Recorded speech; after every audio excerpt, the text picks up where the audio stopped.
Hello, I'm Jim Pearce. I'm a piano player, a songwriter, and a singer. And I write jazz music and songs and play jazz. I also do standards, and I'm playing here with a four-piece band tonight at Callan Fine Arts Center for a concert called Jazz on the Lawn. And we're going to have a great time. We're going to play a lot of my tunes and look forward to it. We're going to play probably mostly originals, but we're going to play some standards too. People need standards, so we're going to play some of those. But a lot of my tunes actually sound like standards, even if you've never heard them. Like my latest CD is called "I'm in the Twilight of a Mediocre Career," and that's the song we're going to play here tonight. I'm a star from above. They're just about you. I think when I was young, the first instrument I got was a guitar, actually.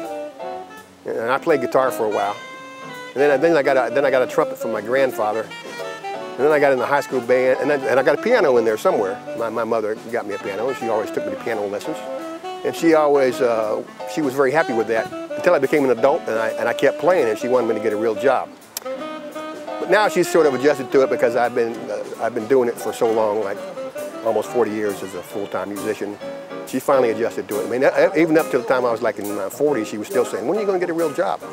I probably am mostly influenced from people from even the 40s, like Cole Porter and Richard Rodgers, who were songwriters who wrote tons and tons of songs, and I want to write songs that are like that. And I'd like to be able to play also like, I'm often compared to people like Mose Allison, Bob Dorough, and Dave Frischberg, who are kind of funny jazz guys, because I like to do stuff that's funny. So I'm compared to them a lot. So I don't know who I'm most like, but I'd like to be a great piano player and a great songwriter. That's what I'm working on. I hope I can get to that point before I die.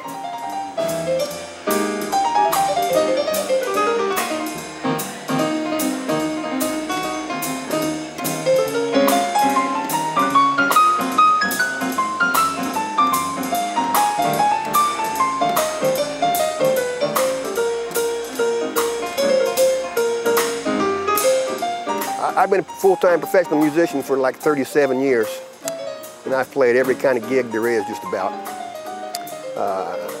But I really look forward to the kind of gigs where we can play and play music for people that are listening.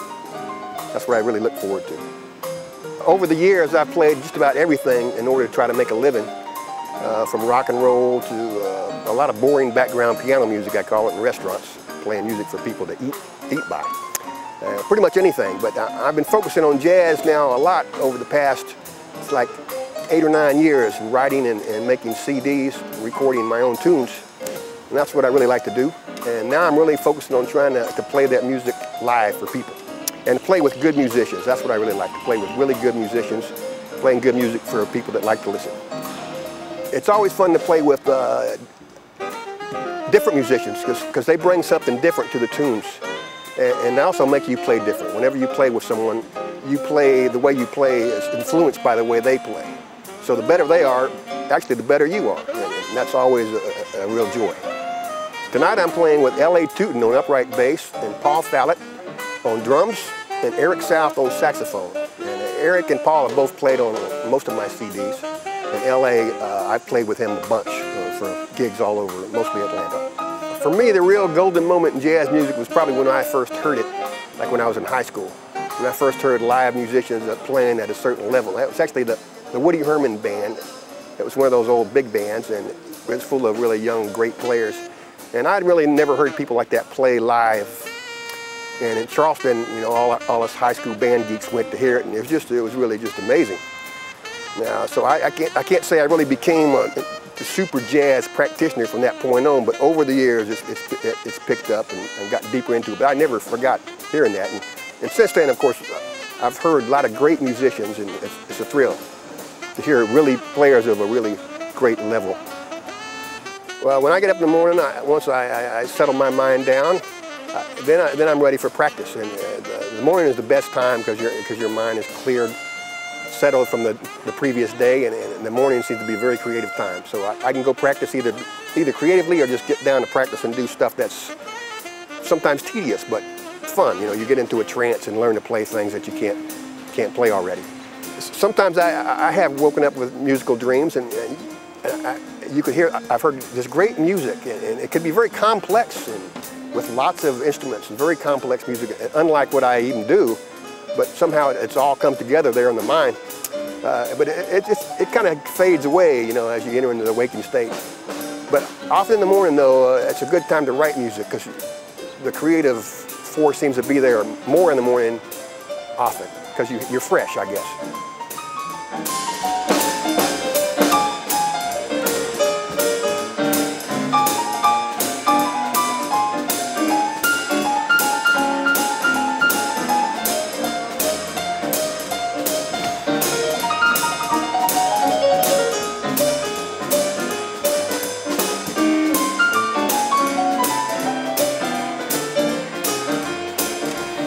Right now, I like to play some of the new tunes, like Let's Run Away and I'm in the Twilight of a Mediocre Career.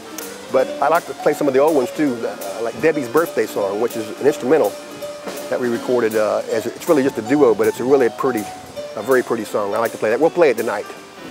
In recent times, the most recent gig I remember that was a lot of fun was actually a house concert, which is kind of a new thing going on now where you go and play in people's houses. And we did one. It was called the Sayers Soiree, and we had a great time. It was very intimate, and we played a lot of our tunes, and it was very interactive. I'd also like to say something. One of the memorable gigs I had was we played a gorilla funeral at the zoo. That was pretty odd. I've had some really terrible gigs over the years. I remember one gig I went to, and my keyboard didn't work. And then I broke this giant picture window in this antique place. It probably cost a fortune, and they charged me for it. And then I cut my finger when I cut the window, and so I was bleeding. So that gig, and it was like 110 degrees, it seemed like, and it was time for a wedding, and so it was one of the terrible ones. When you write music, in order to make money from the music, there's several ways you can do it. You can sell CDs and downloads. That's kind of hard to do, and you can also license your tunes to TV and film, and that's even better if you can do it. Of course, it's just like everything else; it's extremely competitive, but it's possible. One thing that's been happening a lot lately, and this year especially, is I've been licensing my tunes to television shows. I've had my tunes this year in shows Parenthood, Greek, 10 Things I Hate About You, and some others too. Just recently, I had a tune put into a Croatian cooking show. So that's really cool. I mean, I'll never see it, of course, but I get a little bit of money on the back end of that, which is a great thing. Don't ride 2 gigs in a limo, man. I drive myself in a broken down van, playing for folks as they chew on food. Soft keys play music for setting in the mood. No groupies throwing yeah, my family, we have a very creative household. My wife, Debbie Wiles, is a great writer. She writes children's books. Her latest book is called Countdown. It's already out now. It's great. And she helps me out, inspires me to write all the time. And we often, our days are spent, she's upstairs writing like crazy, and I'm downstairs tinkling around on the piano. And she's very supportive in that way, and it's good to have a partner in that endeavor. Yeah, I would love to actually tour and play jazz all over the world. I would love that. I know in Europe they really love jazz and places like that. I would like to go play in venues that have great pianos and great acoustics and play with great musicians. When I'm not being a jazz musician, I'm probably being just a working musician or a blue-collar musician, a musician that plays whatever someone needs for a particular function or purpose. I've done that forever. And that's okay, but I probably really prefer to be a creative jazz musician when I can be one. Now's the time to go play. I sing it for the straight man. Know it today. That's okay. Close the shop and lose the key. Forget you ever heard it. I've gone fishing. No telephone. We're on it. Don't send me mail. Thanks a lot for watching this. I appreciate you having some interest in my music and looking me up. And if you want to contact me, you can find me at my website, JimPearceMusic.com. That's Pearce music.com, and all the contact info is there.